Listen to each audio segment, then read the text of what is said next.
Hi there, welcome back to my channel. In this episode, I will be talking about the very first step that I think is of great importance for us to deal with depression. The key word I think is awareness. You may have heard of this a lot of times, but let me try to break it down from my own personal experience. Um, First of all, for a lot of different reasons, a lot of people may have trouble diagnosing uh, their own depression. Well, if it's about your own feelings, for example, in a lot of cultures, including mine, if you acknowledge that you have depression, people may judge you, they may think you're a weird person, they may stop hanging out with you, and you may be considered as weak or fragile. Um, that is true, and I used to struggle with that a lot, so I try to not talk about my feelings and emotions, but actually that did worse to me because there's no way out for my feelings and my emotions. um, well, for some other people it may not be because of like the social pressure you may feel attached to depression. It may be for some technical reasons, because in order to get diagnosis and to get medicine prescribed to you, you have to talk to a psychologist first and then be referred to a psychiatrist to get the medicine. And this can be very time consuming. It can cost a lot of money. Well, unfortunately, I don't think there's anything we can do about it. Um, but if you ever have this kind of opportunity, take advantage of that and go to see a psychologist to talk about what you've been going through and try to see whether you need any medication, so that you can be, you can cope with your depression with some professional help. Um, and I also know that in a lot of countries, the counseling service, the whole system is not very well developed. Then I would say that at least you have to um, ask yourself, how long have you been feeling down? Is it constant? What triggered this? Is that something that may impact for a long time, or is it just really about a bad day?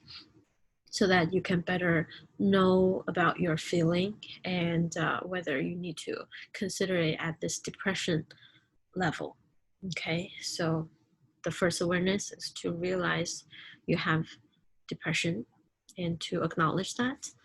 Um, the second thing is that, after you are diagnosed or after you realize you have depression, um, to develop this awareness that it's not your fault or it's not something that you should feel ashamed of. Because a lot of research has suggested that depression is not only about feelings or emotions, it's more about a change in hormone levels, a change in your biological or neurobiological mechanism. So it's really not something that we can manually do something with. And it's more like we are just having a cold or a flu. It's just another type of sickness. So a lot of people having depression may tend to blame themselves, including me myself, thinking that it's all my own fault, I'm just too weak. But actually that's not true. um, I think developing this kind of awareness is helpful, especially during the time when depression hits us, so that we don't feel like, oh my God, I'm hopeless, like I don't deserve anything, I don't deserve even living in this world. I think that's the second awareness that we need to develop. And the third is that we really need to figure out the main source of our depression, being either it's incidents uh, incident before, or it's something that is still happening in our daily life, stuff like that. There's a old Chinese saying goes as 解铃还须系铃人. So literally it means if you want to untie a bell from somewhere, you need to find the person who tied the bell. So basically only the doer can undo what he or she has done to you. So that if you can talk to some people that may be associated with your depression, we can try to communicate with them. If that doesn't help, at least we know that we tried, and we can look for some other routes to cope with our depression. For me personally, my main source of depression has been my family. I had a pretty bad childhood, which I feel like is relatively less commonly seen in Chinese society, because as children, Chinese parents typically, not as children, Chinese parents typically will protect their children from any kind of struggle or difficulty. But my parents got a divorce when I was very little. And then I have a biological sister who's 4 years older than me.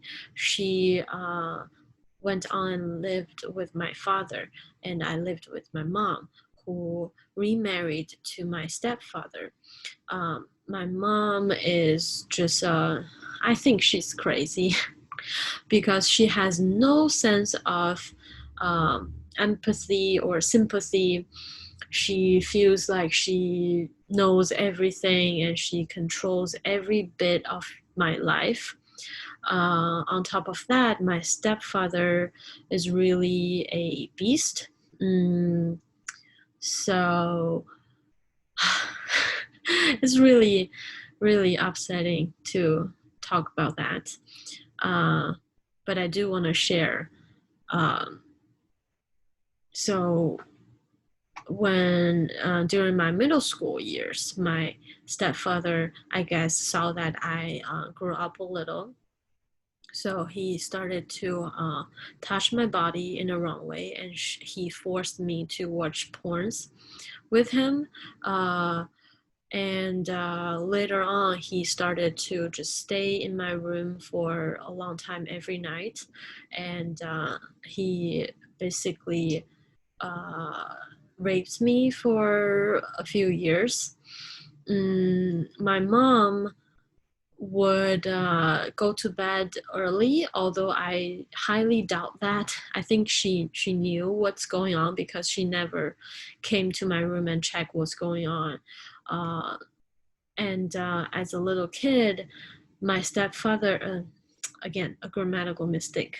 As a little kid, I was lied to by my stepfather. He basically told me that every family is like that and it's good for me, and my mother knows. My mother did that with my grandfather before as well, and there's basically no use if I just yell or scream or whatever.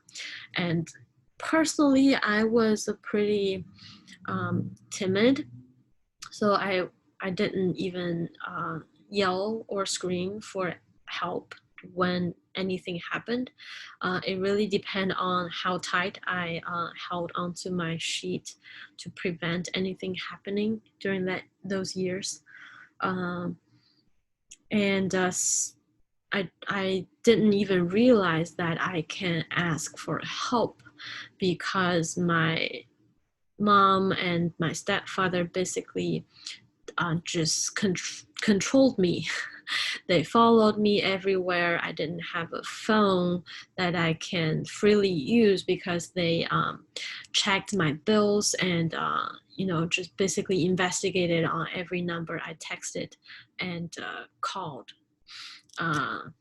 They monitor me every single minute. I couldn't go out with anyone. Sometimes I lied to them and just went out with my friends for like once or twice. They just followed me the whole time with that I didn't even aware of. And they didn't allow me to visit my sister and my father. Especially at that time, I had a feeling that everybody basically abandoned me, like my father and my sister just abandoned me, although I still love them and I can feel that they love me. I didn't realize that they can help me, especially as a kid. I was constantly told that everyone does that in their household and nobody should talk about that. So I really didn't know I should have ask for help from anyone, and I didn't have the tool to ask for help, basically. And in China, we really emphasize on the grades to prepare for the college entrance exam. And I tried to talk to my teacher when they talk to me and ask like, what's going on? Why are your grades so low?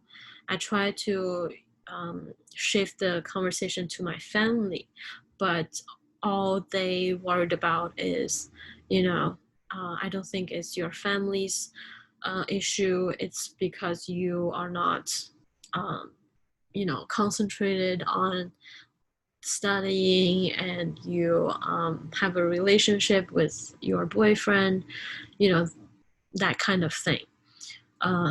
So I really thought no one could have helped me. And I didn't even know that I can call 911 or anything.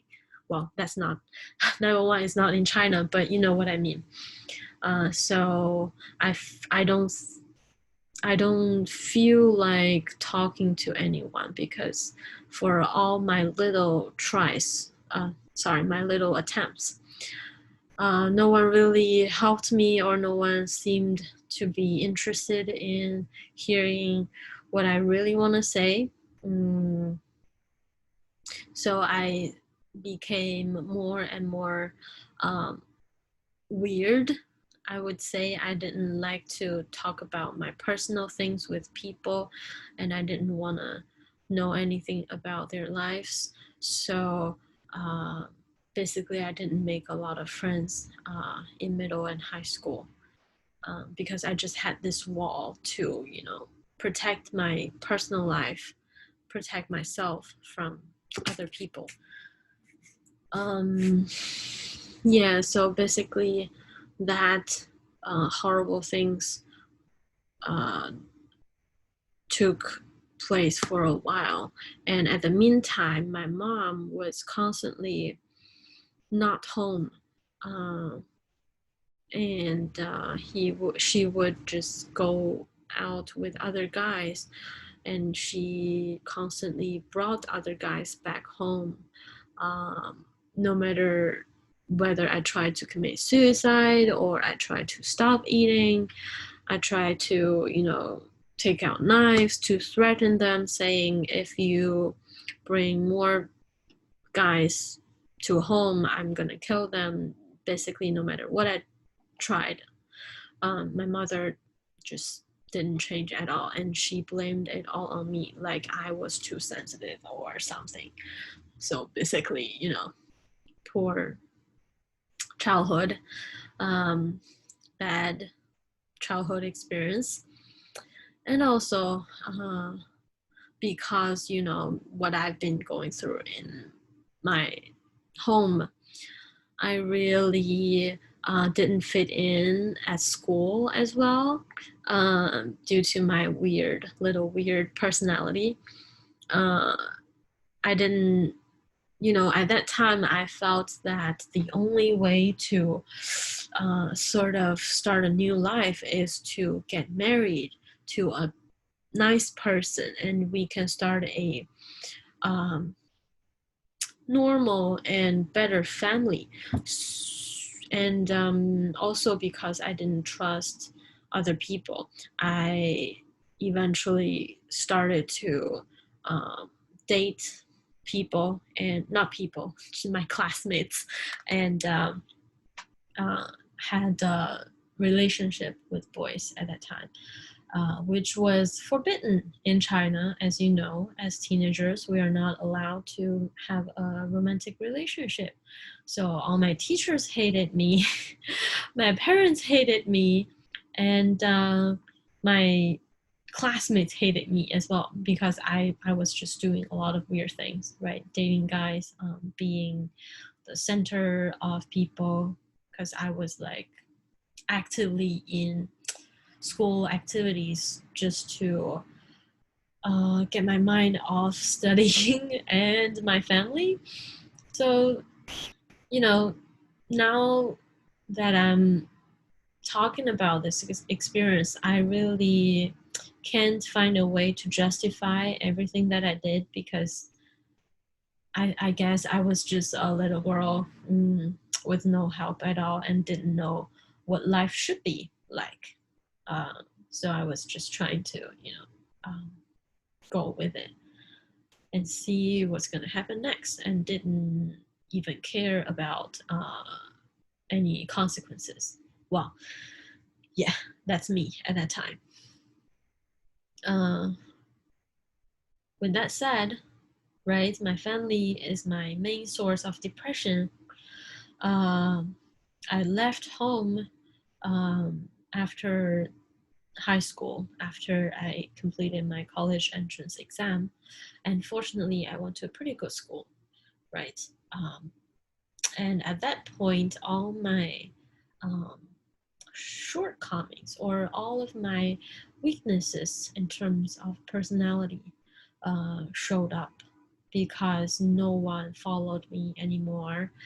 No one caged me at home anymore, and I had more chances to interact with other people. So I was pretty radical, very open, narrow-minded, and I really didn't know how to communicate with other people because of my previous experience. Uh, yeah, I feel like I was not functioning well as a person in college. As a result, I didn't make friends at all. Um, I was good for my grades.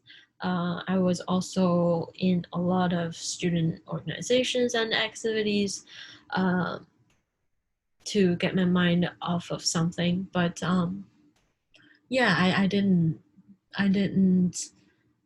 function well. I didn't know how to socialize with people, and I said a lot of wrong things. I did a lot of wrong things.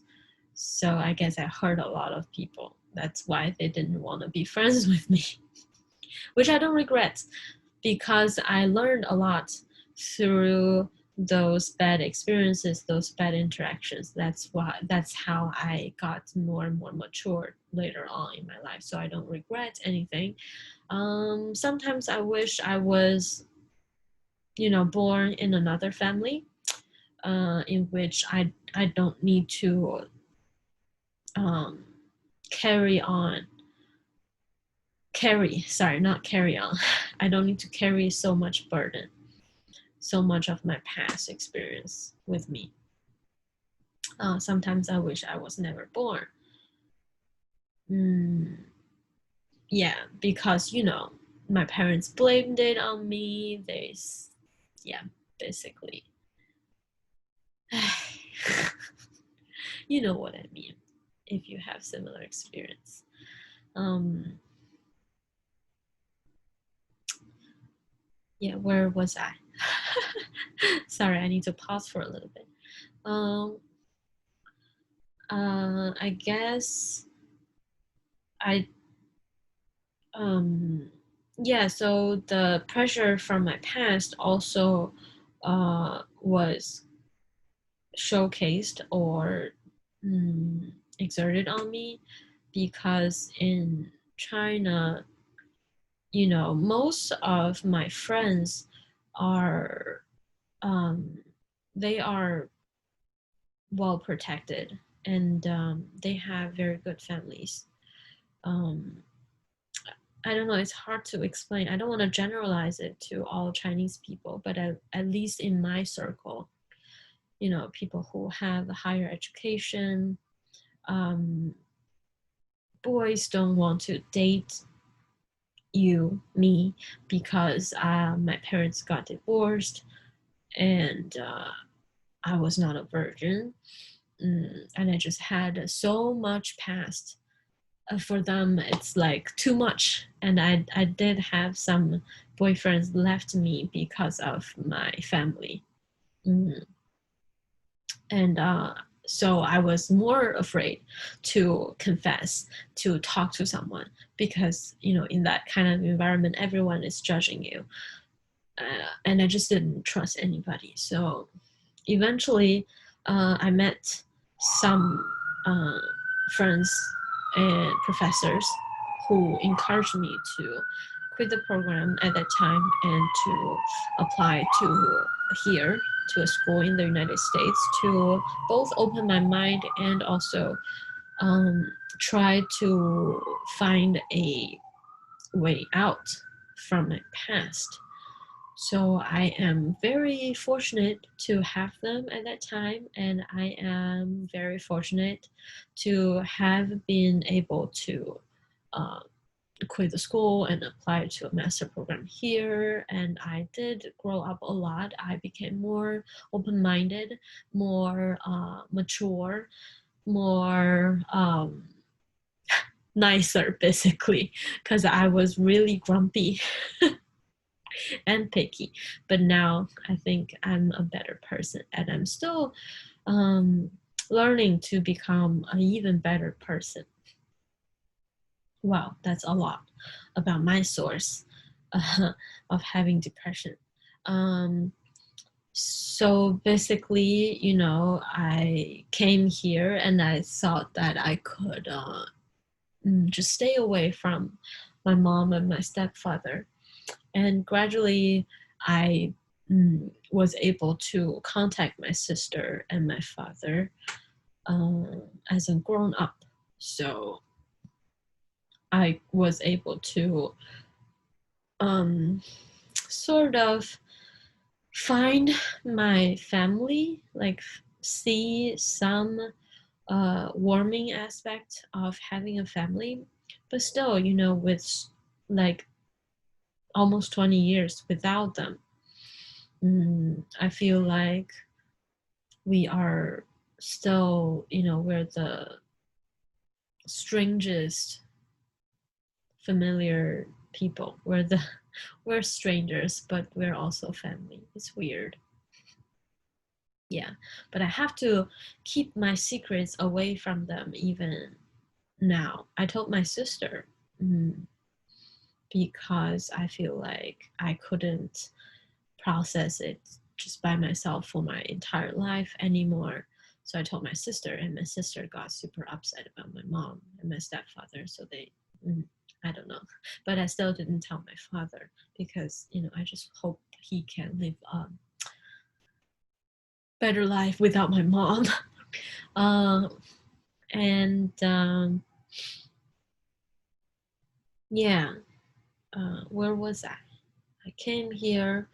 I tried to be better, but I still tried to hide my past to most people, because deeply in my mind, I still am afraid of being judged by people. Uh, and yeah, that's basically it. If I happen to think of any other information related to my experience, I would tell you more about what happened in the future videos. But anyways, thanks so much for listening to my story, and so that I can vent a little bit and heal a little bit more, even though I've been talking about this story to my psychologist for a lot of times. I feel like talking about it really makes me, you know, calmer. Okay, going back. to my second point, my third point, actually, the third awareness, right? We have to realize the source and what to do about the source. Well, we have to try to, as I said, communicate, right, with the doer. For me, my husband really helped me and pushed me to talk to my mom, to discuss my real feelings. And it was horrible because, as I said, my mom didn't care and didn't understand a tiny little bit. She just felt like it's all about me. I was emotional, I was sensitive, I didn't ask for help, she didn't know anything. For the 4 years in the household, she didn't know everything, and she didn't apologize for bringing guys to home. She didn't apologize for ignoring me, ignoring my feelings, or just nothing. So I stopped talking with her for a year or two, and I feel like that's my happiest time in my life. But eventually, I was trying to also, try to forgive, try to let things go, because she's still my mom. So we still talk now, but definitely as little as I can. So unless she really needs to talk to me about something, then we text each other using WeChat. Other times I don't even want to have her in my life, and let alone the other person. I never talk to him anymore. So I tried to find some comfort from the source, and that doesn't help. So I know that I need to find some other ways to help myself, including making this channel, rambling about my own experience, including just talking to my closest friends, sharing my hidden past, and that's really made me feel a little relieved. And also I tried to talk to a psychologist, and I have been taking medicine since then. So yes, that's why we need to find the source. Okay. I think that's basically pretty much what I want to share in this video. I really appreciate your listening. It really means a lot to me because I just feel so sorry for myself sometimes, and I really need to talk to someone. And if you have any questions, or if you want me to talk about anything else in the future, feel free to let me know. And yeah, thanks for listening. Thanks for watching the video. Remember, we have to develop this awareness in order to cope with depression. Well, 3 basically awarenesses. We need to realize that we have depression. We have to, what was the second point? We need to stop pushing us so hard and realize it's just another type of sickness, right? It's nothing big. We're not weird. It's not our fault. And lastly, figure out the source of our depression so that we can better cope with it. All right, I'll see you in the next video. Bye-bye.